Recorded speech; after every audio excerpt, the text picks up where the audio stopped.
시청자 여러분 안녕하십니까? 신윤균의 군사TV 디펜스 브리핑입니다. 오늘도 세계 각국의 흥미로운 군사 소식들을 여러 가지 가지고 왔습니다. 오늘 주로 무기체계 관련된 소식들인데 오늘의 메인 뉴스는 우크라이나와 러시아가 각각 자랑하고 있는 자국의 가장 최신의 전차가 곧 전선에서 맞붙게 될 것이라는 소식을 가져왔습니다. 오늘 디펜스 브리핑 단신에는 좀 놀랍고 황당한 소식들도 여러 가지가 있는데 먼저 단신 5가지부터 보고 가시겠습니다. 똑같은 자동장전 장치를 사용하는 사실상 같은 계열의 전차인데 우크라이나와 러시아의 전차는 왜 이렇게 다른 결과를 만들어내는지 모르겠습니다. 우크라이나가 RPG-7 탄두를 사용한 FPV 드론으로 러시아군 최강의 전차 T-90M을 일격에 격파하는 영상을 공개해 화제가 되고 있습니다. 자, 먼저 영상 하나 보시겠습니다.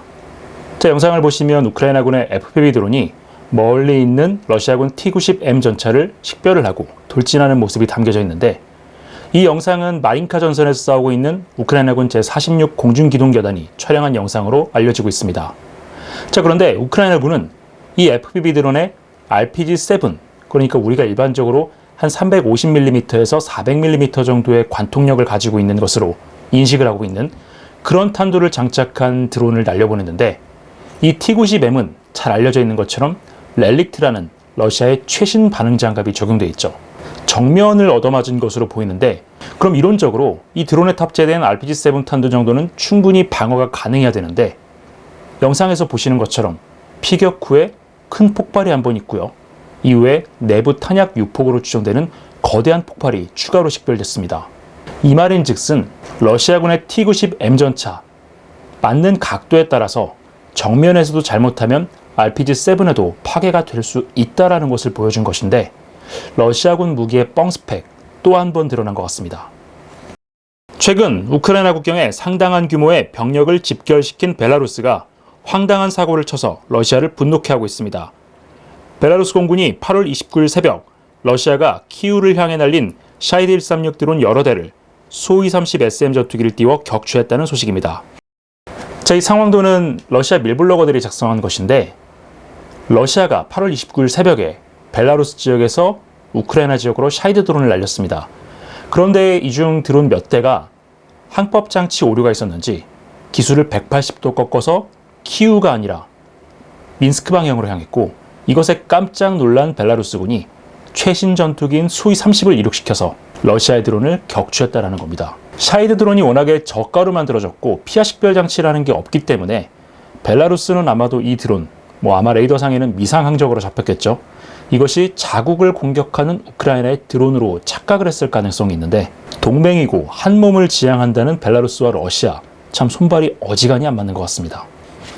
프랑스로부터 라팔 스탠더드 F4 전투기 80대를 무려 $190에 구입하기로 했던 UAE가 거래 동결을 선언했습니다. UAE 이중 국적을 가지고 있는 파벨 드로프 텔레그램 CEO를 구금했다는 이유 때문인데요. 프랑스가 급하게 드로프를 석방한 것이 보석금 500만 유로가 다가 아닌 것 같습니다. 일단 공식적으로 프랑스 경찰과 검찰이 이 드로프를 조사하고 있는 혐의는 12가지죠. 아동 성착취물에 대한 유포를 막지 않았다는 것, 각종 범죄 모의 같은 것들이 텔레그램 안에서 이루어지고 있는데 이것을 방치했다, 이런 혐의들입니다. 일단 프랑스 법원 측에서는 이 드로프한테 출국 금지를 내리고 매주 2차례 출석해서 조사와 재판을 받아라 라고 요구를 하고 있는데 공교롭게도 이 드로프가 UAE, 러시아, 프랑스 이 3개 국적을 가지고 있다고 합니다. UAE는 자국민을 잡은 것에 대해서 이렇게 문제 제기를 하고 있는 것으로 보이는데 공식적으로는 자국민에 대한 탄압에 대한 어필이지만 실제로 이 텔레그램에서 온갖 종류의 지저분한 거래들이 다 거래가 되고 있기 때문에 아마도 프랑스 정보 당국이 이 텔레그램 내부에서 UAE 왕실이나 UAE 정부 관련된 지저분한 것들을 찾아내는 것을 사전에 차단하기 위한 그런 협박이 아닐까 싶습니다. 우크라이나가 드론으로 드론을 요격하는 공대공 전투 전문 드론 부대를 창설하고 그 전과를 공개했습니다. 좀 더 빠른 속도를 낼 수 있도록 개조된 FPV 드론으로 전장 상공의 러시아 드론들을 요격하고 있는데 러시아 드론들이 속수무책으로 떨어지고 있습니다. 자, 일단 영상을 한번 보시겠습니다. 굉장히 여러 형태, 다양한 형태의 드론들이 여러 전장에서 격추가 되고 있는데 사실 드론 입장에서는 눈이 있는 것이 아니기 때문에 자신의 측면이나 후방에서 날아오는 다른 드론을 인지할 수가 없죠. 우크라이나가 고속 드론을 만들어서 굉장히 높은 고도에 띄워놓고 전지적 관찰자 시점에서 전장을 내려다보면서 러시아군의 드론이 식별되는 족족 갖다 들이박아서 파괴하고 있습니다. 최근에 우크라이나가 정말 여러 수단 가지고 드론 요격 작전을 하고 있는데, 사실 여러 수단 중에서 가장 저렴한 방법은 똑같은 FPV 드론을 사용하는 거죠. 한 대를 제작한다고 해봤자 뭐 비싸도 1000만 원이 안 넘기 때문에 이런 드론들을 대량으로 만들어서 방공 전투를 하는 것, 우크라이나 입장에서도 꽤나 현명한 선택을 한 것 같습니다. 각국이 국방 예산 증액과 군비 증강에 열을 올리고 있는 가운데 당초 12대의 전투기를 도입하기로 했던 필리핀이 사업 규모를 3배 이상 키우기로 했습니다. 길베르토 테오도르 필리핀 국방장관이 신형 다목적 전투기 도입 사업 규모를 40대로 확대하고 입찰 참여 희망 업체에게 장기 할부 패키지를 가져오라고 공식 발표했습니다. 원래 필리핀이 공개했던 전투기 사업의 예산은 612억 페소, 하나로 따지면 한 1조 4천억 원 정도 되는데 전투기 한 대를 사기에는 굉장히 부족한 금액이죠. 요즘은 F-16V 전투기도 대당 1억 5천에서 1억 7천만 달러 정도는 줘야 되고, 그리펜 같은 경우도 1억 5천만 달러 이상 되는 걸로 알려져 있는데, 그래서 사실 필리핀 공군의 전투기 선택지가 그리 많지 않다라는 관측이 많았습니다. 자, 그런데 필리핀이 최근에 중국하고 굉장히 많은 영해 충돌을 겪었죠. 그래서 아마 굉장히 화가 난 모양입니다. 전투기 도입 수량을 3배, 36대보다 훨씬 더 많은 40대까지 늘리고, 이 40대를 동시에 도입을 하려고 하면은 아무리 못해도 요즘 시세로 따지면 50억 달러 이상은 예산을 마련을 해야 되는데, 사실 필리핀이 그럴 돈이 없죠. 그러니까 차관, 그리고 장기 할부, 이런 것들에 대한 프로그램을 패키지로 제안을 하라고 나선 것 같습니다. 뭐 사실 이렇게 되면은 이런 패키지에 좀 미온적인 스웨덴, 사브 같은 경우에는 조금 불리한 상황이 되고, 우리나라라든가 미국 같은 경우에는 좀 유리한 상황이 되죠. 필리핀이 최근에 FA50 성능 개량하고 KF-21에도 좀 관심을 갖고 있는 것으로 전해지고 있는데, KF-21이 필리핀 시장에 진출했다, 이런 뉴스를 전해드리는 그런 날이 오기를 기대해 보겠습니다.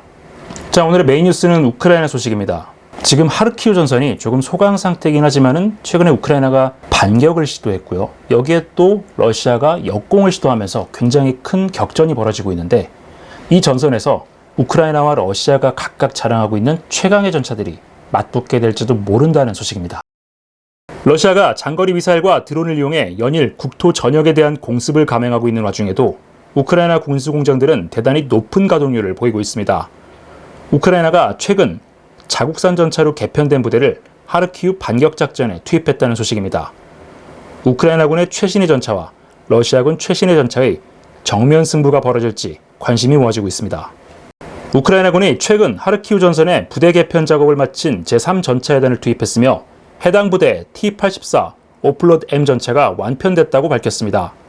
T-72B와 T-72 AMT 전차를 주력으로 운영하며 쿠피안스크, 아우디우카 등에서 싸우던 제3전차여단은 올해 초에 후방으로 이동해서 장비 교체 및 부대 재편성 작업을 거쳤는데요. 부대에는 T-84 오플로드 M 전차와 M113 장갑차, 엠랩과 미스트랄 지대공 미사일 등 신형 장비들이 대거 공급됐습니다. 소련 시절 개발된 T-80 전차를 기반으로 환골 탈퇴에 가까운 성능 개량을 적용한 T-84는 태국에 수출됐고, 전쟁 직전 파키스탄도 구매를 추진했을 정도로 상당한 성능을 갖춘 모델로 알려져 있는데요. 개전 초에 하르키우에 있는 생산 공장이 파괴되면서 도입이 중단된 바 있습니다.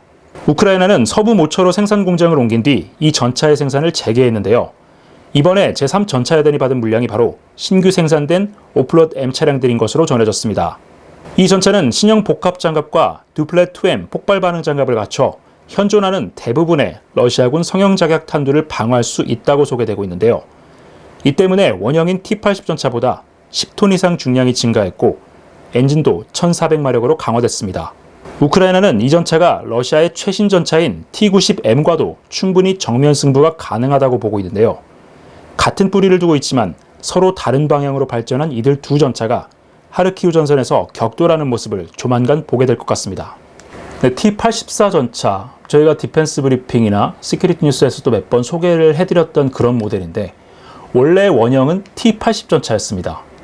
T-80 전차긴 하지만은 이 같은 T-80 전차라도 생산 공장이 어디냐에 따라서 뭐 세부적인 설계라든가 제조 방식이 좀 다른 측면이 있었는데, 우크라이나에 있었던 하르코프 전차 공장, 지금은 하르키우 공장으로 불리고 있는데, 그 공장에서 생산했던 T-80 같은 경우에는 러시아가 생산했던 T-80 계열 전차들보다 성능이 조금 더 괜찮은 걸로 평가를 받았습니다. 주포도 조금 괜찮았고요. 장갑재도 신형 세라믹 복합 장갑을 사용해서 주조제 장갑을 채택했던 초기형 T-80 전차보다는 기본 방어력이 탄탄하다, 이런 평가를 받았습니다. 자, 그런데 이 전차를 환골 탈퇴시킨 것이 오플롯 M 전차인데, 이 전차는 태국에도 49대가 수출이 됐고요. 파키스탄도 중국제 전차의 성능에 좀 실망을 해서 이 전차를 대량 도입할 생각을 가지고 컨택을 하긴 했었습니다. 그런데 전쟁이 터지면서 결국 파키스탄 수출은 물 건너갔죠. 일단 우크라이나와 러시아 양측의 발표만 놓고 보면은 거의 용호상박입니다. 어떤 부분에서 보면은 오플롯 전차가 조금 더 우위에 있는 성능을 갖고 있는데, 제가 그림으로 한번 도식을 해봤습니다. 오플롯 전차가 T-90M 전차보다 좀 더 무겁습니다. 기반은 사실 같은 전차인데 훨씬 더 무겁다라는 것은 그만큼 장갑재가 더 들어갔다, 더 좋은 장갑이 들어갔다, 이렇게 볼 수 있고요. 사격 통제 장치는 둘 다 디지털 방식으로 전환이 됐습니다. 우크라이나는 서방 지원을 좀 받았고요. 러시아의 T-90M의 사격 통제 장치의 오리지널은 프랑스제로 알려져 있습니다. 주포가 조금 차이가 있는데, 이 KBA-3, 지금 중국이 신형 전차 96식이나 99식에 적용하고 있는 125mm 활강포의 원형이 바로 이 활공포입니다. KBA-3라는 이름을 갖고는 있지만은 실질적으로는 러시아가 가지고 있었던 과거 구소련제죠. EA-46M의 초기형 버전을 약간 개량한 것으로 평가가 되고 있기 때문에 T-90M 전차에 장착되어 있는 EA-46M5, 이 신형 활강포에 비해서는 포구 초속이나 약실내 허용 압력이 조금 딸리는 것으로 전해졌습니다. 이 말인즉슨 철갑탄을 사용했을 때 관통력이 조금 떨어질 수 있다는 거죠. 오플롯 전차는 이것을 방어력으로 좀 보완을 했는데, 복합 장갑은 원래 T-80이나 T-90에 들어갔던 원판보다 조금 더 나은 게 적용이 됐고요. 최근에 우크라이나의 폭발 반응 장갑이 러시아의 렐릭트나 컨택트5보다 더 우수하다라는 것들이 실전에서 증명이 되고 있죠. 이 듀플렛 2M 같은 폭발 반응 장갑 같은 경우에는 렐릭트보다 성능이 훨씬 더 뛰어나다라고 우크라이나 측은 주장을 하고 있습니다. 아직까지 이 장갑이 어떤 대전차 무기에 피격이 돼서 그 방어 능력을 증명한 적은 없는데, 기존에 사용하고 있었던 폭발 반응 장갑이 컨택트5나 렐릭트보다 대등 이상이다라고 평가를 받았기 때문에 그 개량형인 이 듀플렛도 상당한 성능을 발휘할 것으로 보입니다. 자, 일단은 3전차여단이 이 오플롯 전차로 완편을 했다라는 것은 적게 보면 1개 대대 정도를 완편한 걸 가지고서 여단이라고 약간 좀 브러핑을 했을 가능성도 있는데, 1개 대대라면 30대 정도, 1개 여단 전체를 완전히 완편했다라면 한 100대 정도의 오플롯 전차가 생산된 것으로 추정이 됩니다. 사실 이 정도 성능의 전차라면 M1이라든가 챌린저 같이 구형 전차를 넘겨받은 서방제 전차들보다는 좀 우수할 거기 때문에 이 3전차여단이 하르키우 전선에서 굉장히 큰 활약을 할 가능성도 있습니다. 물론 러시아도 이곳에 T-90M을 비롯해서 주력 전력들을 상당수 모아놨었고, 대부분은 지금 크루스크로 빠지긴 했지만은 아직도 T-90M 전차가 상당수 식별되고 있기 때문에 조만간 이 지역에서 이 두 전차의 충돌을 보게 될 수도 있을 것 같습니다. 물론 지금 전쟁에서 우크라이나와 러시아 전차가 1대1로 맞붙는 경우는 거의 없었습니다. 요즘은 드론 전쟁이다 보니까 전차전이 그렇게 많지는 않았는데요. 우크라이나와 러시아가 각각 최강이라고 주장하는 이 전차들, 실제로 맞붙었을 때 누가 이기는지 소식이 들어오는 대로 가장 빠르게 전해드리겠습니다. 자, 오늘 저희가 준비한 디펜스 브리핑은 여기까지입니다.